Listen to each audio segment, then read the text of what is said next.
ቆይ ግን ለምንድን ነው ጽዮንን በዚህ ልክ እንዴት ነው ስሟን ስጠራት እኮ እኔ በህይወቴ ተመትቼ አላቅም ነበር። እናም በጥፊ መታኝ እኮ የሷን ስም ጠራህ ብሎ ይላታል። በጣም ተደነግጥና ምን ጽዮን እንዴት በዚህ ልክ ትልና ከዛም በኋላ አሰብት አደርግና ብቻ ሴቶች ጋር እሷንም ሊቀላቅላት እንዳይሆን ግን እኮ በቃ ብዙ ብር የተደራደረባት ይሆናል ይሄ ሰው።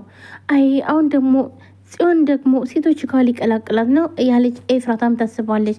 ምክንያቱም የያፌት እህት እንደሆነች አታውቅም እና ልም እንዳፈቀራትና እንዲሁም ስልኩን እንድሰጠው ነበር የጠየቃትኝ። እንኳን አይደለም የሷን ስልክ ሊሰጥህ እኔ ለራሴ ስልክ የለኝም ትለዋለች። ምክንያቱም ያፌት ስልኳን ቀምቷታል። ይልም በጣም ይገርመውና ቆይ ግን እናንተ እነሱ ከተዋደዱ እናንተ ምን ቤት ናችሁ? ያፌትና ኤፍራታ እኮ ተዋደው ነው ባደል እንዴ በራሳቸው? ቆይ እናንተ ምን ቤት ናችሁ ብሎ ይጠይቃቸዋል። ምንም ቆሞ አያየና ሊያደርግላት የነበረውን ቀለበት ይጥለዋል። እናም ሉሊትም ትልና አንተ ባትፈልገው እኔ ያስፈልገኛል ብላ ቀለበቱን አነሳችው። ሉሊት ቀለበቱን ለማን ልታደርገው ነው? ኤፍራታ ቀለበቱን ሲጥለው በጣም ነበር የደነገጠችው። ምንም ዛሬ ኤፍራታ ክላስ ነው የምተኘው እንዳለችም ሂዳ ብዙ ነገር ያስታውሰች ነበር። ከኤፍራታ ጋር ያደረጉትን ሁሉ እንዲሁም የሰደበቻትን ሁሉ ሀብት ንብረታችን ባንቺ የተነሳ አጣ ነው እንደው መቼም አለቅሽም ይህንን ማስመለስ አለብሽ እያለች የጮችባትን ሁሉ እንዳለ እያስታወሰች ስትጸጸትም ነበር። ቆይ ግን ኤፍራታ ለምንድን ነው አንቺ ስትነግረኝ ለምንድን ነው ሲያላስታወስኩት ለምንድን ነው ተይ ስትይኝ ነገ ጧት ይቆጭሻል የሚቆጭሽን ነገር አትናገሪ ስትይኝ እኔ ግን አልሰማውም ለምንድን ነው እያለች ብቻዋን ቁጭ ብላ አይተጸጸተች ነበር። እንዲሁም አብረው ሲስቁ ሲጫወቱ ያሳለፉትን ሁሉ እያስታወሰች በጣም ተጸጽታ እያለቀሰች ነበር። ኤፍራታ እመኝኝ በቃ ከዚህ ችግር እኔ ራሴ አስወጣሻለሁ። ይሄ ሰውዬ የሆነ ነገር ይዞብሽ ነው እንደዚህ የሚያደርግሽ እንጂ ወደሽ ፈቅደሽ አይደለም እሱን የምታገቢው። እናም እኔ ያለውልሽ እኔ ከዚህ ችግር ሁሉ አወጣሻለሁ ትላታለች። ጽዮንም አሁን ላይ ጽዮን ሁሉን ነገር ተራርታታለች። ማን ነው ኤፍራታን። ከዚህም በፊት በአንቺ የተነሳ ነው ሀብት ንብረታችን እንዲሁም ድርጅታችን ያጣ ነው። እናም አለቅሽም ናታንንም እንዴት ለአንድ ተራ ሴት የሁሉ ነገር ታደርጋለህ? ከኛ አልፎ የቤዛን ሀብትም አሳልፈ ልሰጥ ነበረ አደለ? እሷን ባይለቋት ኑሮ እያለች በጣም እየጮችበትም ነበረ። ያ ሁሉ ግን በትውስታ እያሰበች በጣም ትናደዳለች። ለምንድን ነው እንደዚህ ያደረጉት? ወንድሜ ላይስ ለምንድን ነው ይህ ሁሉ ነገር ታደርግበት የነበረው እያለች በጣም ትጸጸታለች።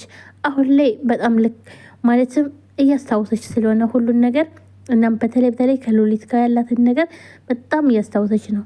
እናም ቆይማ በተለይ በምትናገረው ነገር አሁን ላይ ደግሞ ሉሊት ሁሉን ነገር ከያፌት ጋር ራሱ ያለውን ነገር ምክንያቱም የቅድሙ ውሃው ላይ የሆነ ነገር አለበት ለዛ ነው እያለችም ስትል በጣም በተናደደች ባጽዮን።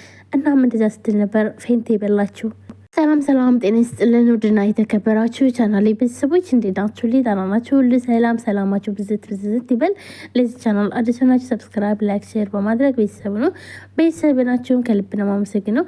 ውድ ቤተሰቦቼ ሐረግ ድራማ ዛሬ ቀጣይ ክፍል ይለቀቃል። ሁላችሁም ቀጣይ ክፍል ይለቀቅ ክፍል 73 74 ነው ዛሬ የሚለቀቀው ማለት ነው። ሁላችሁም ግን ሀሳባችሁን ኮሜንት ላይ አስቀምጡ ማለት ነው። እንዲሁም ክፍል 74 ይለቀቅ እያላችሁ እንዲሁም ምን ይፈጠራል የያፌትና ኤፍራታስ መጨረሻ ምን ይሆናል? እንዲሁ እንዳገባችሁ ትቀጥላለች ወይንስ ለህግ ይቀርባል? ያፌት እንግዲህ ለህግ አይቀርብም ማለት ነው። ምክንያቱም ከህግ በላይ ነው ይሉታል። ግን አንድ ሰው እንዴት ነው ከህግ በላይ የሚሆነው? ማለት ምንም እንኳ ቢሆን ወንጀለኛ ከሆነ ወንጀለኛ ነው። ወንጀለኛ ከሆነ መያዝ አለበት ሁሉም ነገር። ነገር ግን ያፌት ከህግ በላይ ነው ተብሎ ነው ሁላቸውም እንግዲህ ይሄ ሁሉ ነገር እያደረገ ጭራሽ ሚስቱን እንኳን ወስዶ እስከ ማግባት ድረስ እየደረሰው እንግዲህ ያፌት ከህግ በላይ ስለሆነ ነው። የሰው ልጅ እንዴት ነው ከህግ በላይ የሚሆነው? ማለት ህግ አለ፣ ከዛም በላይ ግን ሰው እንዴት ሊሆን ይችላል? ምክንያቱም አሁን ይሄ ነገር ሁሉ ነገር እያደረገ በተለይ ደግሞ ማለት ናታን ያልሰራውን ነገር ወንጀል ነው ብሎ በሰራው ድራማ ላይ ነው እንግዲህ ኤፍራታን ያገባት ማለት ነው።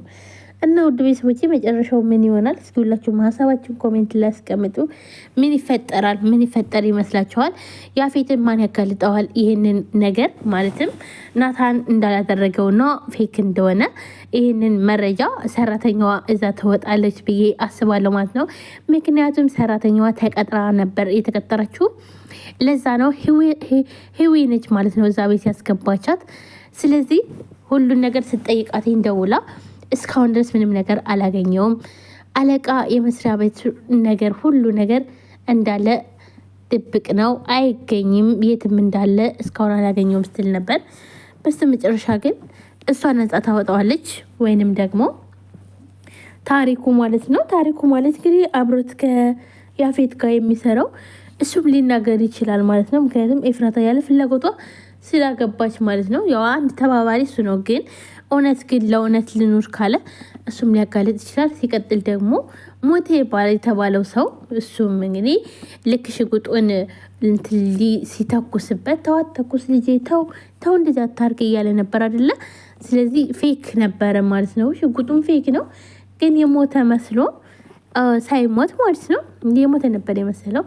እና በኋላ ላይ ነው እንግዲህ ካሜራውን አጥፍተው ከዛም በኋላ ታሪኩም መጥቶ ተነስ በቃ ተፍጥሎ ተለበልናም ብሎ አነሳስቶ ሄደው እና ስለዚህ ያንን ለህሊ ነው ብሎ ሊያጋልጠው ይችላል ወይስ አይችልም የሚለው እንግዲህ በቀጣይ ክፍል ዛሬ ሁላችሁም ጠብቁ። ዛሬ ይለቀቃል ማለት ነው።